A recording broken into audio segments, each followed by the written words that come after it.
الله أكبر.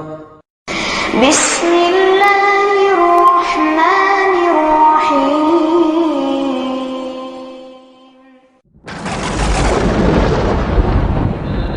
في رسول الله أسوة حسنة. لقد كان لكم في رسول الله أسوة حسنة لمن كان يرجو الله واليوم الآخر وذكر الله كثيرا. اب آپ سماعت فرمائیں 35واں درس دوران معرکہ فرشتوں کا نزول. إن الحمد لله نحمده ونستعينه ونستغفره ونعوذ بالله من شرور أنفسنا ومن سيئات أعمالنا. من يهده الله فلا مضل له ومن يضلل فلا هادي له، وأشهد أن لا إله إلا الله وحده لا شريك له، وأشهد أن محمدًا عبده ورسوله. أما بعد، اللهم علمنا ما ينفعنا وانفعنا بما علمتنا وزدنا علما نافعا وعملا صالحا يا رب العالمين. اللهم إنا نسألك حبك وحب نبيك وحب العمل الذي يقربنا إلى حبك. ساری تعریفیں اللہ رب العالمین کے لیے ہیں، اور مکمل ترین پورے طور پر درود و سلام اس ذات مقدسہ مبارکہ پر جن کو اللہ رب العزت نے اس دنیا میں رشد و ہدایت کے ساتھ رحمت للعالمین بنا کر بھیجا. واجب الاحترام بھائیوں، محترم ساتھیوں، عزیز بچوں اور ہماری ماؤں اور بہنوں، سابقہ درس میں نے اسلام کا پہلا فیصلہ کن معرکہ غزوہ بدر کبریٰ، غزوہ بدر عظمیٰ کا ذکر کیا تھا، اور اس عظیم غزوے کا جو سبب تھا اور مسلمانوں کی تعداد اور تیاری، اور اس کے بالمقابل کافروں مشرکوں کی تیاری اور ان کی تعداد، اور یہ بات اچھی طرح واضح ہوئی کہ مسلمانوں کا مقصد قریش والوں سے جنگ کرنا نہیں تھا، بلکہ مکہ کا تجارتی قافلے پر حملہ کرنا مقصد تھا. لیکن وہ حملہ کامیاب ہو گیا اور مسلمانوں سے بچ گیا، مکہ پہنچ گیا، اور اس کے بالمقابل اس کے جگہ پر مکہ سے ایک مکمل تیار لشکر سے مسلمانوں کا مقابلہ کرنا پڑا. الحباب ابن منذر رضی اللہ عنہ کا مشورہ جو تھا کہ نبی صلی اللہ علیہ وسلم وہ چشمے کے قریب پہنچے، وہاں پڑاؤ ڈالیں جو چشمہ مشرکوں سے قریب ہے. اس پر نبی صلی اللہ علیہ وسلم نے عمل کیا اور اس پر ایک حوض بنایا گیا. یہاں تک بات پہنچی تھی. اب اس موضوع کو یا اس عظیم غزوے کا یہ اہم درس، اہم موضوع کو آگے بڑھا رہا ہوں. وہاں پڑاؤ ڈالنے کے بعد حضرت سعد ابن معاذ رضی اللہ عنہ نے نبی پاک صلی اللہ علیہ وسلم کو ایک مشورہ دیا کہ مسلمانوں کے لیے، نبی پاک صلی اللہ علیہ وسلم کے لیے ایک مرکز قیادت ہونی چاہیے جہاں آپ صلی اللہ علیہ وسلم تشریف رکھیں، اور اگر فتح کے بجائے شکست کا سامنا کرنا پڑے تو نبی صلی اللہ علیہ وسلم مستعد رہیں، تیار رہیں. تو انہوں نے کہا، اے اللہ کے نبی، کیوں نہ ہم آپ کے لیے ایک مرکز قیادت بنائیں، ایک چھپر کی تعمیر کریں جہاں آپ صلی اللہ علیہ وسلم تشریف رکھیں گے، اور ایسے ہی قریب ہی میں آپ کے لیے ہم سواریاں تیار رکھ دیں گے. پھر ایسے ہی ہم دشمنوں سے ٹکر لیں گے، لڑیں گے. اگر اللہ تعالیٰ نے ہمیں کامیاب کیا اور ان پر غلبہ عطا کیا تو ہم سبھی کا یہی مقصد ہے، اور اگر دوسری صورت کا سامنا کرنا پڑا تو اے اللہ کے نبی، آپ ان سواریوں پر سوار ہو کر ہمارے ان ساتھیوں سے جا کر ملیں جو اس غزوے میں شریک نہ ہو سکے. اور حقیقت یہ ہے کہ ہم آپ صلی اللہ علیہ وسلم کی محبت میں ان سے کہیں زیادہ نہیں ہیں،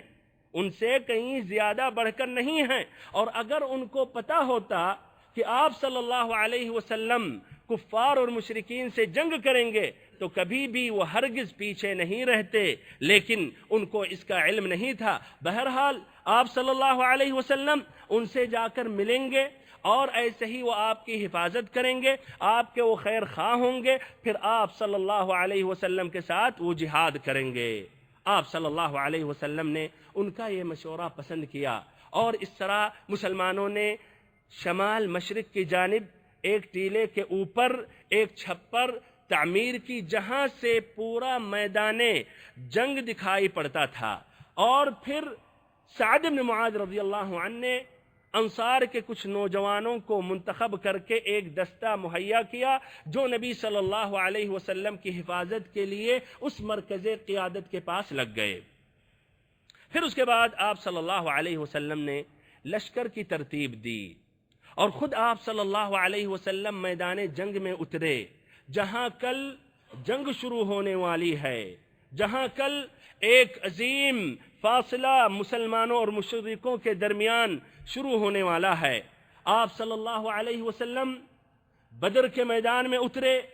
اور اشارہ کرتے گئے، ھذا مصرع فلان غدا انشاءاللہ، کہ اس جگہ پر کل فلاں شخص کی قتل گاہ ہوگی انشاءاللہ، اور اس جگہ پر فلاں شخص کی قتل گاہ ہوگی انشاءاللہ۔ یہ صحیح امام مسلم کی روایت ہے، حضرت انس رضی اللہ عنہ سے مروی ہے۔ اور سبحان اللہ، جہاں نبی پاک صلی اللہ علیہ وسلم نے تعیین اور نشاندہی کی کہ فلاں شخص کی موت واقع ہوگی، وہیں وہ شخص کی موت واقع ہوئی، وہیں اسی جگہ پر اس کی قتل ہوئی، اس کا قتل اسی جگہ پر ہوا، اور آگے پیچھے نہیں، نہ دوسرے جگہ پر۔ سبحان اللہ، یہ بھی نبی پاک صلی اللہ علیہ وسلم کا ایک معجزہ تھا۔ بہرحال آپ صلی اللہ علیہ وسلم اس طرح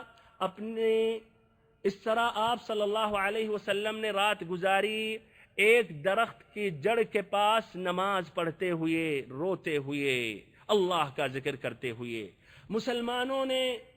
پرامن کی رات گزاری، اللہ پر ان کا بھروسہ تھا، اللہ پر ان کا اعتماد تھا کہ رب العزت ان کی مدد کرے گا۔ ذالک بأن اللہ مولی الذین آمنوا وأن الکافرین لا مولی لهم، اس لیے کہ اللہ رب العزت مؤمنوں کا کارساز ہے، لیکن مشرکوں کا کوئی کارساز نہیں۔ پرامن کی رات انہوں نے گزاری۔ سابقہ درس میں نے یہ ذکر کیا تھا کہ اللہ تعالیٰ نے بارش نازل کی، جس سے مسلمانوں کے حق میں یہ رحمت بنی اور مشرکوں کے حق میں زحمت ثابت ہوئی۔ تو ساتھ ساتھ بھائیوں، اللہ تعالیٰ نے نیند کا غلبہ عطا کیا، یہاں تک کہ یہ مسلمان سو گئے۔ قرآن مجید میں اس کا ذکر آیا، فرمایا رب العزت نے، اذ یغشیکم النعاس امنة منه وَيُنَزِّلُ عَلَيْكُم مِّنَ السَّمَاءِ مَاءً لِيُطَهِّرَكُم بِهِ وَيُذْهِبَ عَنكُمْ رِجْزَ الشَّيْطَانِ وَلِيَرْبِطَ عَلَىٰ قُلُوبِكُمْ وَيُثَبِّتَ بِهِ الْأَقْدَامَ۔ جب اللہ تم پر اپنی طرف سے امن و بے خوفی کے طور پر نیند طاری کر رہا تھا، اور تم پر آسمان سے پانی برسا رہا تھا، لِيُطَهِّرَكُم بِهِ، تاکہ تمہیں اس کے ذریعے پاک کر دے، وَيُذْهِبَ عَنكُمْ رِجْزَ الشَّيْطَانِ، اور ایسے ہی شیطان کی گندگی تم سے دور کر دے، یعنی شیطان کی بزدلی۔ اور ایسے ہی شیطان نے جو ان کے دلوں میں رعب ڈالنے کی کوشش کی تھی اور ڈرایا تھا کہ مشرکوں کی تعداد تو بہت ہی زیادہ ہے اور تم ان پر غالب نہیں ہو سکتے، تو اللہ تعالیٰ نے شیطان کی اس گندگی کو دور کر دی۔ ایسے ہی وَلِيُثَبِّتَ وَلِيَرْبِطَ عَلَىٰ قُلُوبِكُمْ وَلِيَرْبِطَ عَلَىٰ قُلُوبِكُمْ، اور تمہارے دل مضبوط کر دے، وَيُثَبِّتَ بِهِ الْأَقْدَامَ، اور تمہارے قدم کو جما دے۔ ہمارے بھائیوں، محترم ساتھیوں اور بہنوں، یہ جمعہ کی رات تھی، 17 رمضان سن 2 ہجری، اور آپ صلی اللہ علیہ وسلم مدینہ سے نکلے تھے 8 رمضان کو یا 12 رمضان کو۔ صبح ہوئی، مشرکین جو ٹیلے کے پیچھے پڑاؤ ڈالے تھے نکلے، میدان بدر میں آگے بڑھے، اور آگے جب وہ بڑھے تو ان کا ایک گروہ نے ہمت کر کے حوض کے پاس پانی پینے کے ارادے سے نکلا. آپ صلی اللہ علیہ وسلم نے کہا کہ چھوڑ دو، ان کو پانی پینے دو، روکو مت. لیکن سبحان اللہ، جس نے پانی پیا اسی موقع پر اسی جنگ میں قتل کیا گیا، سوائے حکیم ابن حزام،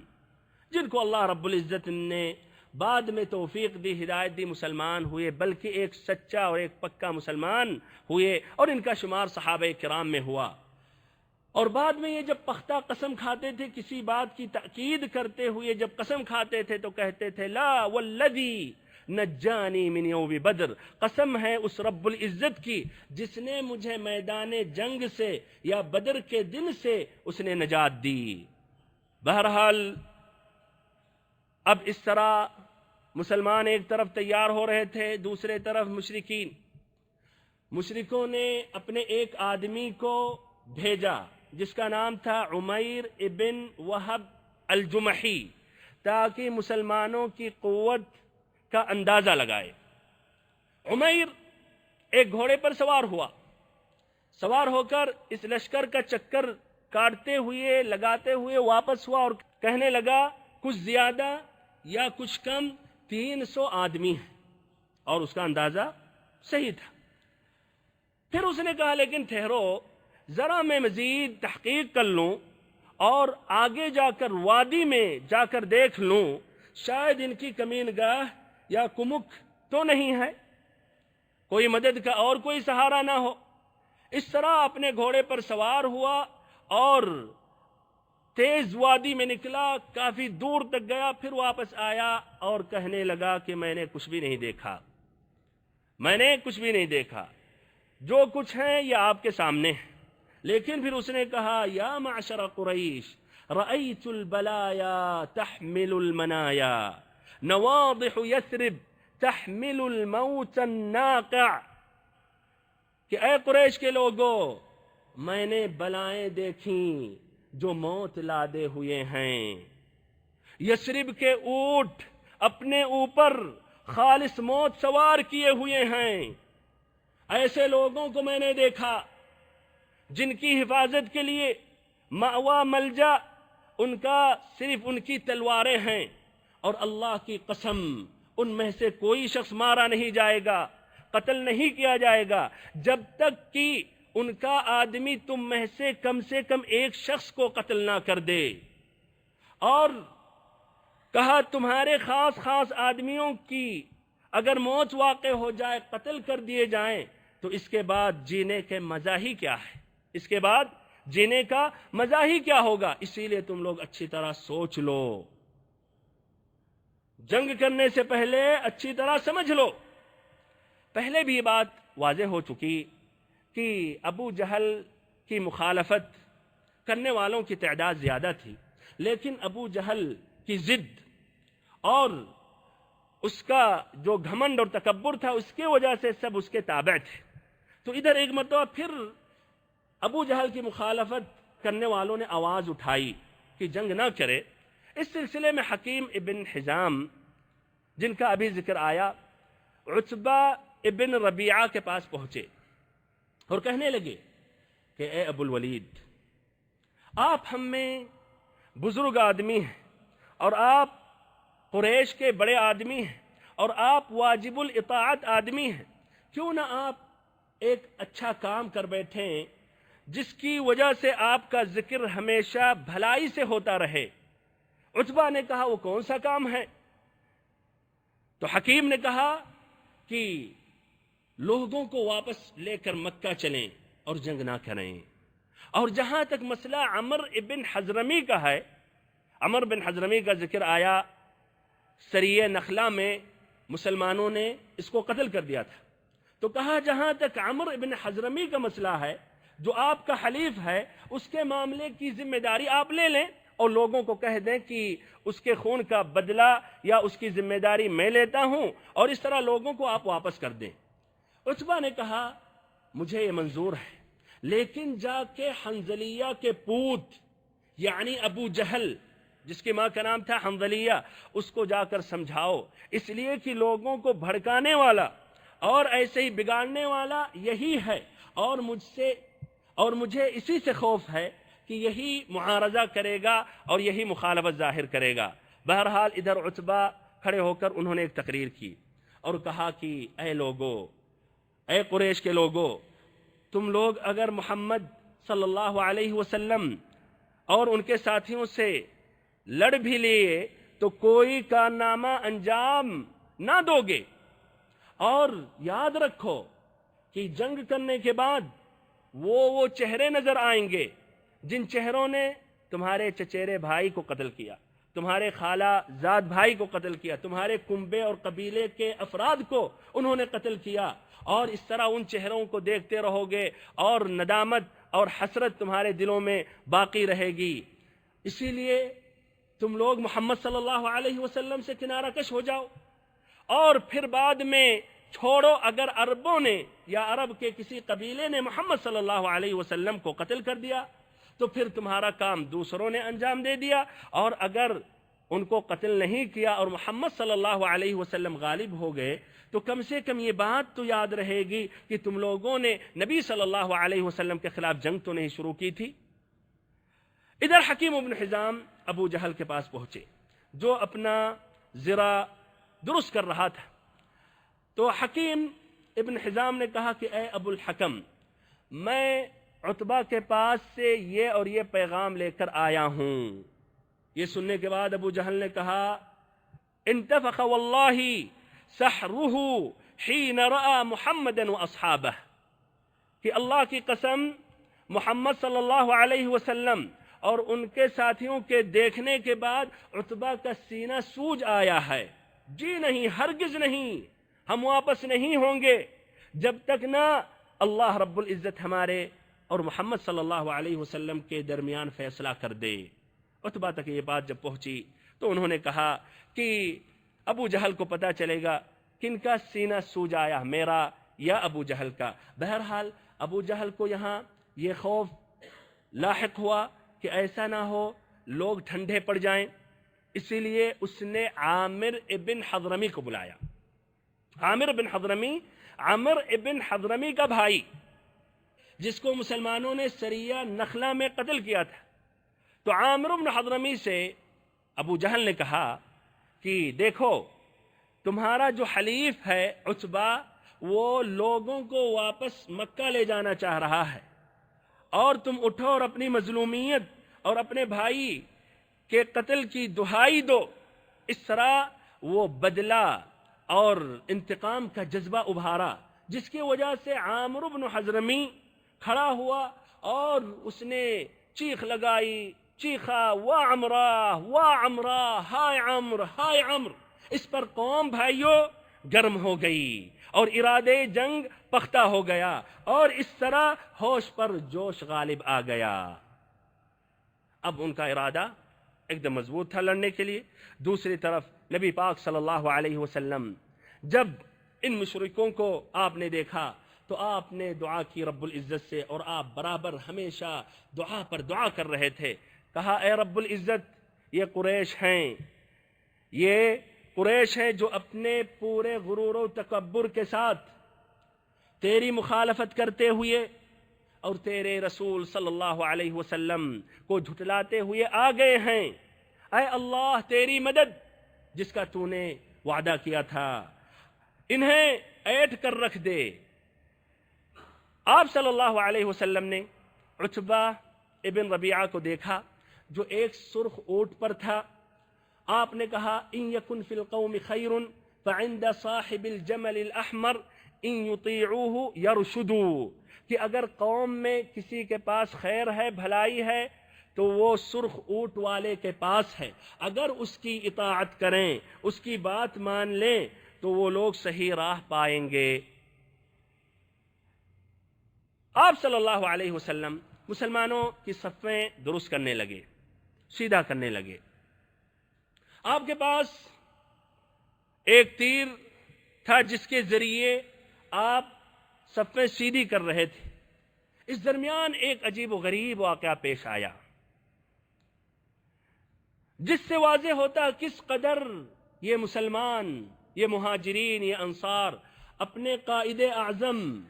نبی اکرم صلی اللہ علیہ وسلم سے محبت کرتے تھے۔ اور ساتھ ساتھ یہ بات اچھی طرح واضح ہو رہا ہے کہ نبی اطہر، نبی پاک صلی اللہ علیہ وسلم کا جسد اطہر مبارک ہے اور اس سے برکت حاصل کر سکتے ہیں۔ واقعہ یہ ہے کہ سواد ابن غزیہ رضی اللہ عنہ سب سے کچھ آگے نکلے ہوئے تھے، تو آپ صلی اللہ علیہ وسلم نے تیر کے دباؤ ڈالتے ہوئے کہا استوی یا سواد، کہ سواد برابر ہو جاؤ۔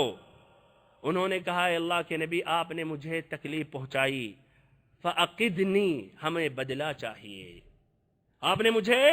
تکلیف پہنچائی اور مجھے اس کا بدلہ چاہیے۔ آپ صلی اللہ علیہ وسلم نے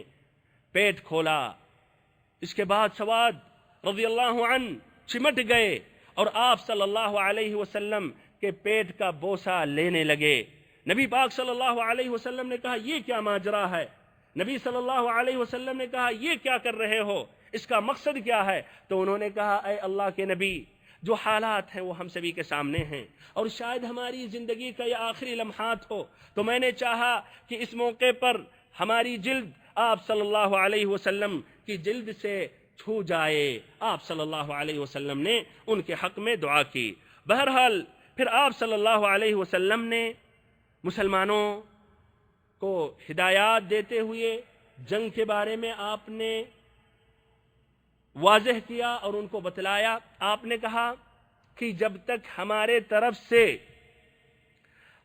طرف سے آخری احکام موصول نہ ہو جائیں جب تک جنگ نہیں شروع کرنا۔ پھر آپ نے کہا جب ان کی جماعت وہ لوگ آپ کی طرف دوڑیں اور قریب ہو جائیں تو تیر چلانا اور تیر کی حفاظت کرنا، یعنی ضائع نہیں کرنا۔ اس لیے ہم اچھی طرح جانتے ہیں کہ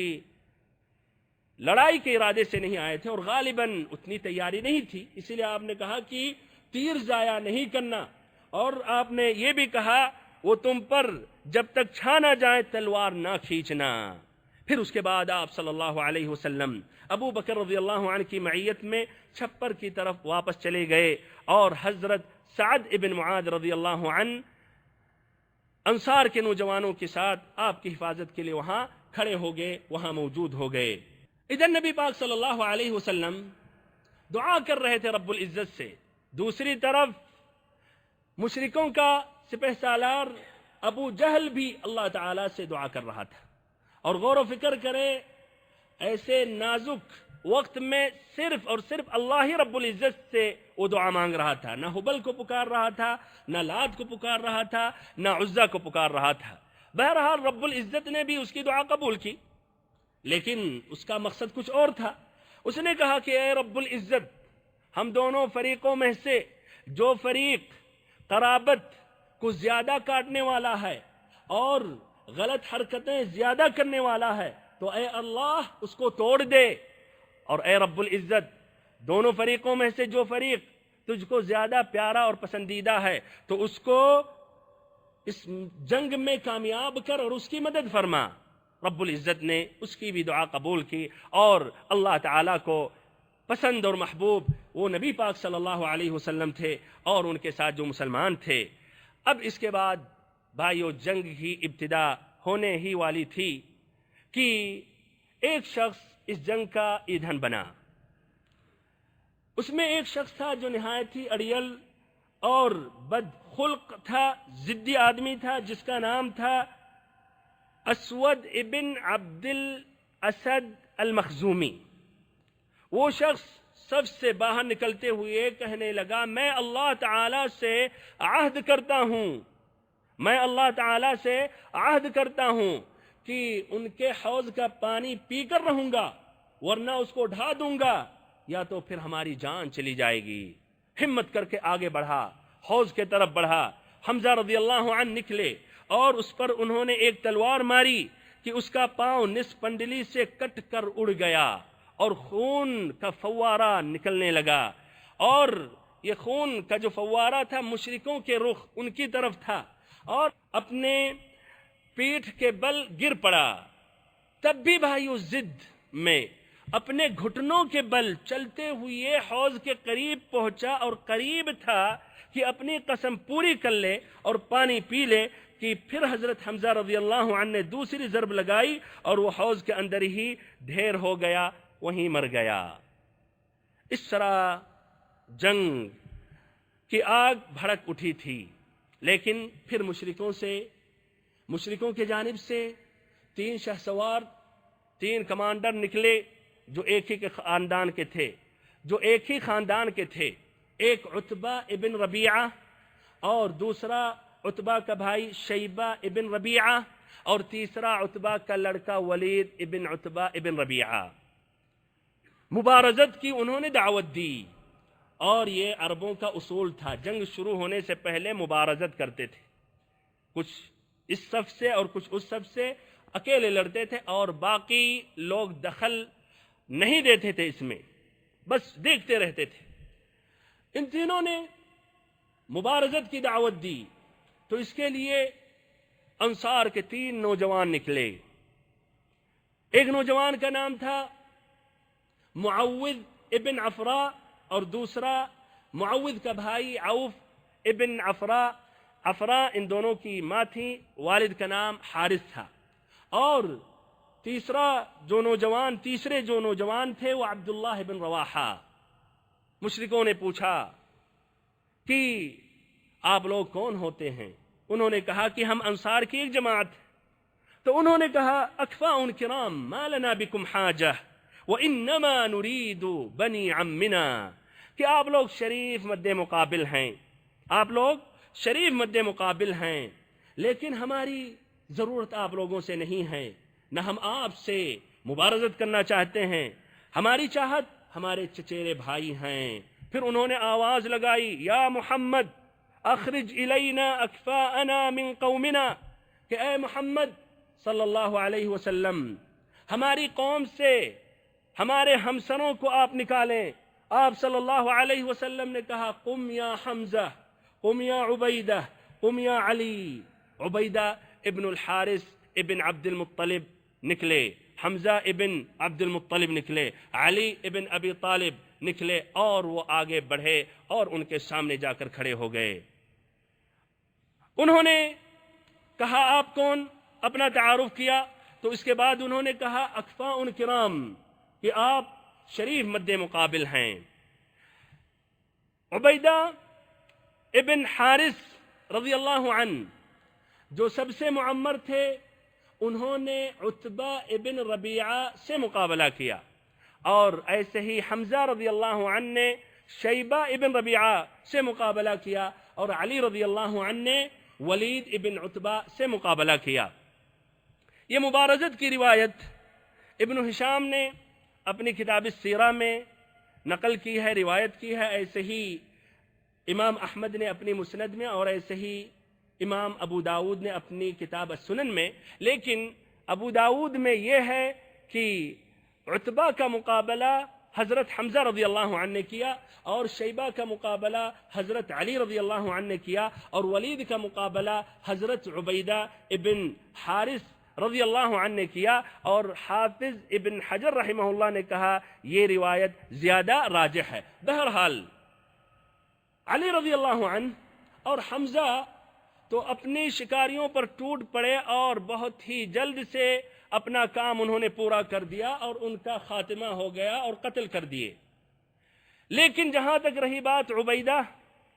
اور ان کا جو مد مقابل تھا، تو دونوں نے ایک دوسرے پر وار کیا، جس کی وجہ سے دونوں کو گہرا زخم پہنچا۔ ادھر علی رضی اللہ عنہ اور حمزہ رضی اللہ عنہ جب فارغ ہوئے تو یہاں پہنچے، اور انہوں نے عبیدہ کا جو مد مقابل تھا اس کا کام پورا کر دیا، اور پھر انہوں نے عبیدہ کو اپنے ساتھ لے کر مسلمانوں کے پاس انہوں نے پہنچایا۔ لیکن پیر کٹ جانے کی وجہ سے یا زخم کی وجہ سے یہ بیماری لاحق رہی، یہاں تک کہ جب یہ مسلمان مدینہ واپس ہو رہے تھے تو راستے میں 4 یا 5 دن کے بعد ایک مقام پر پہنچے، صفرا یا وادی صفرا، تو وہاں یہ عبیدہ رضی اللہ عنہ کا انتقال ہو گیا۔ ان 6 آدمیوں کے بارے میں، ان 2 فریقوں کے بارے میں جنہوں نے مبارزت کی تھی، رب العزت نے قرآن مجید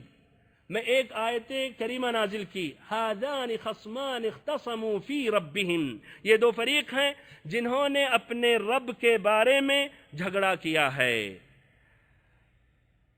ہمارے بھائیوں، محترم ساتھیوں اور بہنوں، اس مبارزت کا انجام مشرکین کے لیے ایک برا آغاز تھا کہ ابھی جنگ شروع نہیں ہوئی، اپنے 3 شہسواروں اور ایسے ہی 3 کمانڈروں سے ہاتھ دھونا پڑا۔ اسی لیے ان کے لیے نہایت ہی برا آغاز تھا۔ اسی لیے غصے میں، غیظ و غضب میں ایک آدمی کی طرح ایک بارگی کا حملہ انہوں نے کیا اور مسلمانوں پر ٹوٹ پڑے۔ مسلمان اپنی جگہ پر جمے رہے، اللہ پر ان کا اعتماد تھا، اللہ پر ان کا بھروسہ تھا۔ مشرکین کے تابڑ توڑ حملوں کو روک رہے تھے اور اچھا خاصا نقصان پہنچا رہے تھے، اور ان کی زبان پر احد احد کا کلمہ تھا کہ اللہ ایک ہے، اللہ تنہا ہے۔ رسول اللہ صلی اللہ علیہ وسلم جو مسلسل دعا مانگ رہے تھے، آپ صلی اللہ علیہ وسلم مزید دعا مانگتے رہے، اور کئی الفاظ دعاؤں کے منقول ہیں، اس میں جو صحیح امام بخاری اور امام مسلم میں یہ دعائیں موجود ہیں، یا امام بخاری امام مسلم نے جن دعاؤں کا ذکر کیا وہ ذکر کر رہا ہوں۔ آپ صلی اللہ علیہ وسلم دعا مانگتے ہوئے کہنے لگے، اللہم انجز لی ما وعدتنی، اللہم انشدک وعدک وعہدک، اے اللہ تو نے جو مجھ سے وعدہ کیا تھا، اے اللہ وہ وعدہ پورا کر دے۔ اے اللہ میں تجھ سے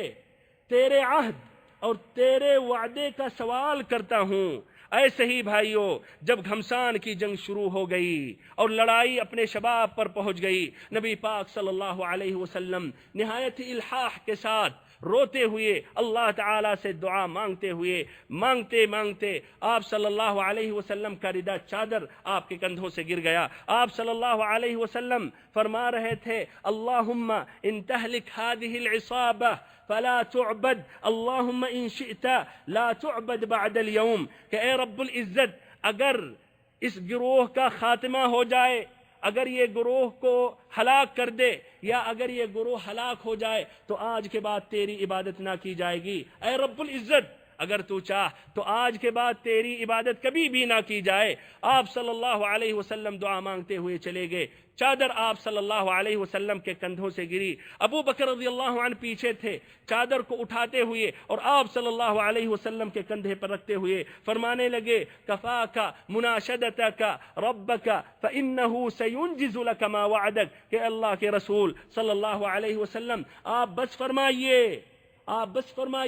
آپ نے دعا میں کافی الحاح کیا، اور رب العزت نے جو آپ سے وعدہ کیا ہے وہ وعدہ پورا کرے گا۔ اللہ اکبر، آسمان سے عرش سے یہ بشارت نازل ہوئی، فرمایا رب العزت نے، اذ تستغیثون ربکم فاستجاب لکم انی ممدکم بألف من الملائکۃ مردفین، کہ اپنے رب العزت سے فریاد کر رہے تھے، رب العزت سے دعا مانگ رہے تھے، رب العزت سے مدد طلب کر رہے تھے، رب العزت نے جواب دیا اور 1000 فرشتوں کو بھیجا، 1000 فرشتوں کو مدد کرنے کے لیے لگاتار بھیجا، لگاتار وہ چلے آئے، اور پھر فرمایا رب العزت نے فرشتوں سے، اذ یوحی ربک الی الملائکہ انی معکم فثبتوا الذین آمنوا سألقی فی قلوب الذین کفروا الرعب فاضربوا فوق الاعناق واضربوا منہم کل بنان۔ ہم نے فرشتوں کی طرف وحی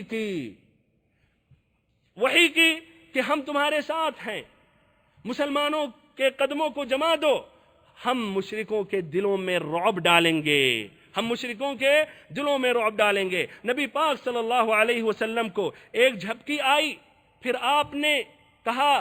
ابشر یا ابا بکر، ابو بکر خوش ہو جائیے، یہ جبریل امین ہیں، گرد و غبار میں اٹے ہوئے ہیں۔ اللہ اکبر، اس طرح اس جنگ میں حضرت جبریل امین بھی آئے، اور علی رضی اللہ عنہ کی روایت ہے کہ آپ صلی اللہ علیہ وسلم نے کہا مجھ سے کہ، اور ابو بکر رضی اللہ عنہ سے، کہ ایک کے ساتھ جبریل امین ہیں اور دوسرے کے ساتھ حضرت میکائیل علیہ السلام ہیں۔ بہرحال آپ صلی اللہ علیہ وسلم اپنے اس مرکز قیادت سے نکلتے ہوئے باہر نکلے، آپ یہ آیت کریمہ کی تلاوت فرما رہے تھے، سَيُهْزَمُ الْجَمْعُ وَيُوَلُّونَ الدُّبُرَ، عن قریب یہ جماعت شکست کھائے گی اور پیٹ پھیر کر بھاگ جائے گی۔ پھر ایسے ہی آپ صلی اللہ علیہ وسلم نے اپنے ایک مٹھی کنکریلی مٹی لے کر مشرکوں کی طرف رخ کرتے ہوئے ان کے طرف آپ نے پھینکا، ان کی طرف پھینکا، جس کے نتیجے میں، اور یہ اللہ تعالی کی طرف سے ایک معجزہ تھا، ان کے آنکھوں میں، نتھنے میں اور منہ میں سب کے کسی نہ کم یا زیادہ پہنچ گیا۔ کسی کے منہ میں، نتھنے میں، آنکھوں میں یہ گرد و غبار، یہ کنکری پہنچ گئی۔ اور رب العزت نے قرآن مجید میں بھی اس کا ذکر کیا، فرمایا وَمَا رَمَيْتَ إِذْ رَمَيْتَ وَلَكِنَّ اللَّهَ رَمَى، جب آپ نے پھینکا تو در حقیقت آپ نے نہیں پھینکا بلکہ رب العزت نے پھینکا۔ اس کے بعد نبی پاک صلی اللہ علیہ وسلم نے جوابی حملہ کا حکم دیا اور جنگ کی ترغیب دیتے ہوئے فرمایا شدو، چڑھ دوڑو، اور کہا آپ صلی اللہ علیہ وسلم نے کہ اس رب العزت کی قسم جس کے ہاتھ میں محمد صلی اللہ علیہ وسلم کی جان ہے، آج جو بھی شخص ڈٹ کر لڑے گا اور اجر کی نیت سے لڑتے رہے گا، آگے جائے گا، پیچھے نہیں ہوگا، پھر ایسے ہی مارا جائے گا تو اس کو یقیناً رب العزت جنت میں داخل کرے گا۔ ایسے ہی آپ نے فرمایا سابقوا الی جنت عرضها السماوات والارض، کہ اس جنت کی طرف دوڑو، اس جنت کی طرف دوڑو جس کی چوڑائی آسمانوں اور زمین کی طرح ہے۔ یہ بات سن کر حضرت عمیر ابن وہب رضی اللہ عنہ، یہ بات سن کر حضرت عمیر ابن حمام رضی اللہ عنہ نے کہا اجنت عرضها السماوات والارض یا رسول اللہ،